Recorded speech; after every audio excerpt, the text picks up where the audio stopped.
How we doing, YouTube?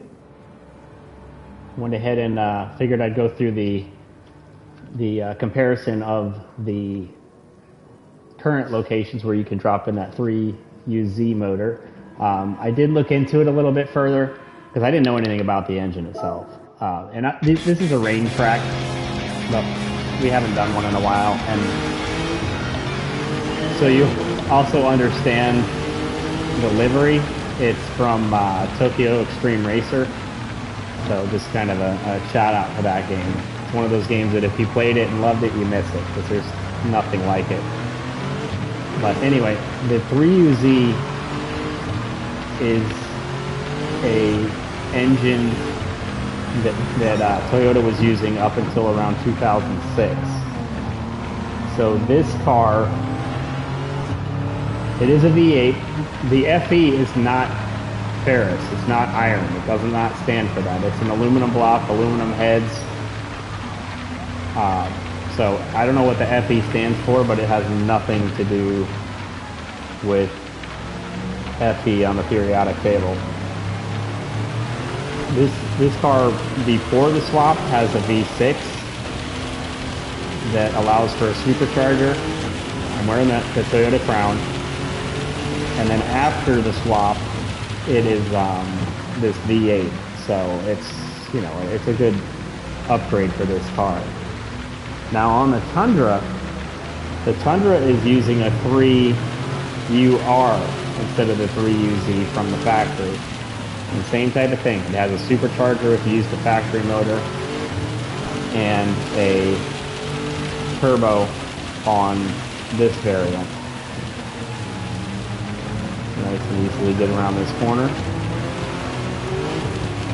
So that being said, like the Tundra is using the replacement for the 3UZ. Like the 3UR, even though R comes, before Z, the 3UR is the replacement for the 3UZ. So you're taking a new V8 out and putting the old V8 in its place. And now granted, it does give you a little bit of a benefit in performance. It doesn't make a whole lot of sense to me to do that. So not even, I mean, if you want to cut this short, if you have one of the motors, this Crown is the place for it. And for more than one reason. I mean, not even just the fact that the change between the engines and the Tundra is pretty minimal, and possibly even like a step in the wrong direction. Other than, you'll hear it with me. Oh, you won't hear it actually, because we're not going to run the old motor. But the factory motor on the Tundra makes like a clicking sound. It sounds like it's broken. I don't know if that's because of the supercharger or if it does it even without the supercharger. But the truck sounds a lot better after the engine swap. This car, the Crown, when we were doing just the swap test, it had a massive tendency to oversteer. And it was a little twitchy. But it didn't take a whole lot to correct it. Like all I did was increase the stiffness of the front sway bar up by 1. So the front sway bar is at a 5, and the rear sway bar was left at a 4. And it'll still step out on you if you want. Like it's not. You can get it to come out. It came around fairly there. And this is on wet. But it stabilized the car so much, and it's such a fun car to drive in this configuration. I did lower it. I usually have them about 10 mils from the base, and since the original run, I did put the wide body kit on the car as well as the wider tires and the wider offset on the wheels.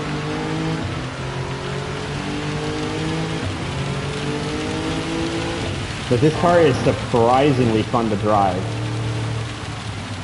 And if you cut the power back on it to, what is it, the power restrictor, you max out at 70.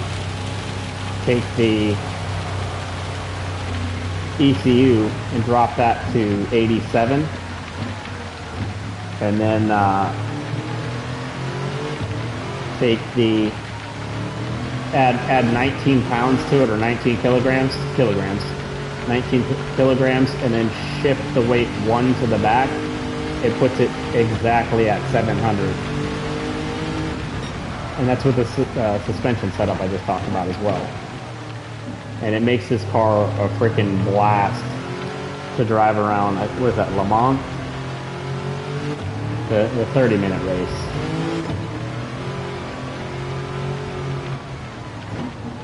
With that configuration, it's good on gas, it's fine in the wet, it's fine in the dry. And it's a little bit bulky in terms of cars, but it makes it fun to drive, because you're competing with GT cars, and they don't have anything for you, really.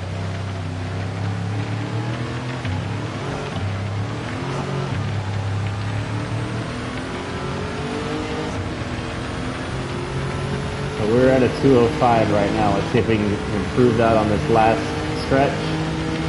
It's going to be close. 205. I don't know if it's different, but it's not different enough. So let's go ahead and just pull the truck out and see what that does. That might have even said a 204.99, but it's irrelevant.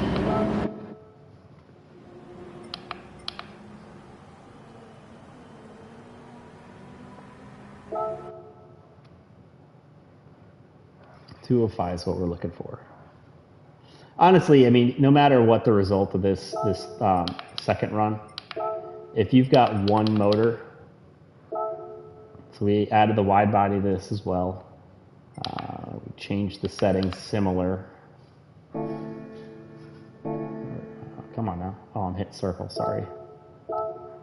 I like the gloves for the wheel, but sometimes you lose a little bit of sensation in your fingers there. We're gonna need to switch tires. Let's run to the race. The race shop is freaking awesome for this. I love the fact that I can just go into here and buy and swap parts instead of going all the way back. So yeah, now the truck is lowered. Let's go ahead and actually, this truck did all right with oversteer, and this is an all-wheel drive or four-wheel drive setup, so you might as well take advantage of it. I don't think it's going to be something that really loses control.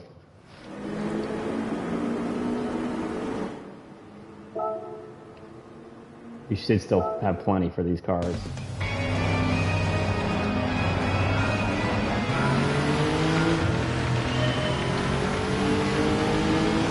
I don't expect it to outrun the Crown.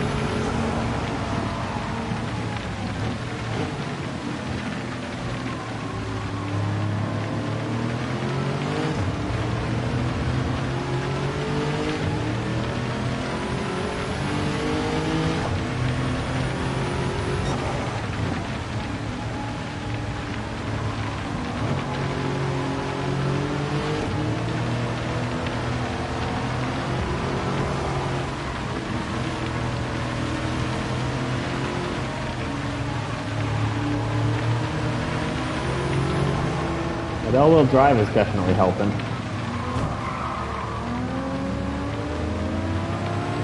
And I don't know if the AI gets intimidated by a big truck coming up behind them, but that Nissan should have been intimidated. I just ran into him.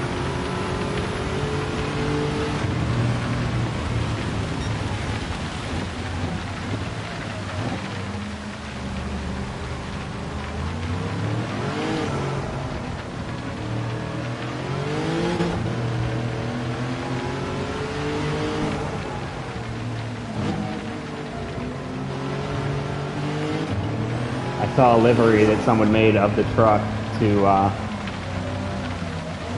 make the Initial D Panda Torino look. which it made me smile, but it didn't work for me. I like it on the 8.6, the or BRZ or FRS or whatever you feel like calling it of the day, because that's the actual, you know, lineage. But seeing it on a Tundra,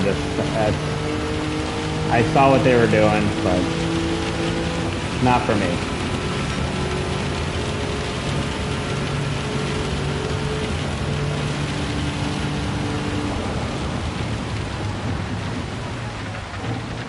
So the Crown was pushing 200 miles an hour on this stretch. We hit like 160.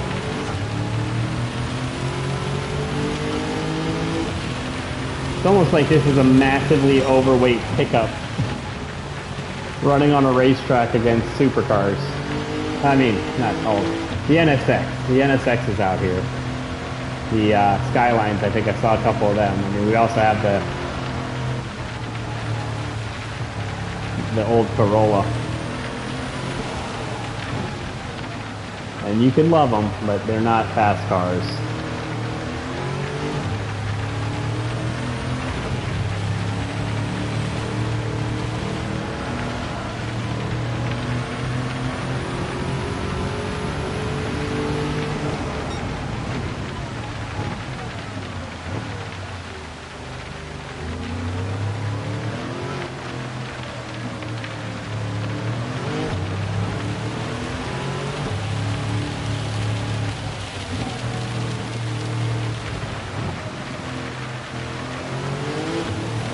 So I've been surprised, especially with the Coyote motor, didn't really have a whole lot of options. I mean, it's got two now, where it's got the Pantera and one of the Mustangs, which I finally got the second Pantera, so we'll be probably hitting that next in our review process, is the Coyote motor. But I was surprised they didn't do anything for the Raptor, and part of my thinking there was that we didn't see the. Are we gonna beat the? We just crushed the Crown. I mean, I'm kind of like, good Lord. I mean, now I'm running off the track. I don't even know what to tell you. Maybe I'm just wrong.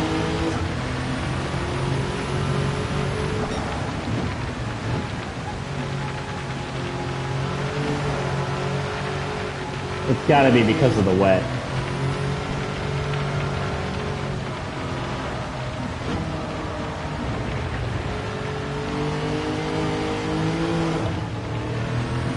I don't even know what oh, the Raptor anyway. I think, I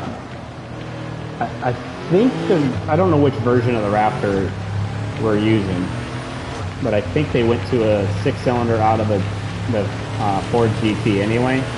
So that was kind of my thinking, was that they're not going to really improve on the motor. But this one is, you know, taking a previous generation motor to fill the slot of the newer motor. So I was a little surprised to see that. I was actually going to wait on this review, but I was kind of surprised. And again, I'm surprised that this truck is beating up on the Crown.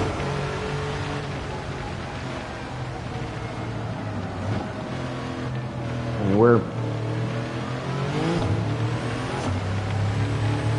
7 seconds quicker.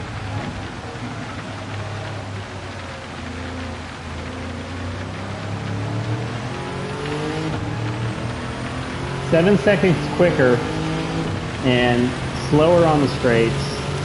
I mean, it's gotta be 100% just the fact that we have like traction issues in the wet. So I don't. In the wet, obviously the truck's the way to go. Who knew? But I'd still do the Crown. That's surprising, man. That's surprising. I went into this. I mean, you could see through the video. I went into this thinking that there was going to be no contest whatsoever. I am very impressed that the truck did a better lap time than the Crown. I still think the Crown's more fun to drive, and if I had one engine, I would still put it in the Crown. Because also this truck has a V8 from the factory. It's got the next generation of the same motor. So I think it was a 20-point difference between stock and engine swapped anyway. So I think you get way more bang for your buck out of putting the motor into the Crown. But if it starts raining, man, that truck might come by you. So there's a shell shocker for us. But anyway, I hope you have a great evening, and I'd appreciate if you like and subscribe. Take care.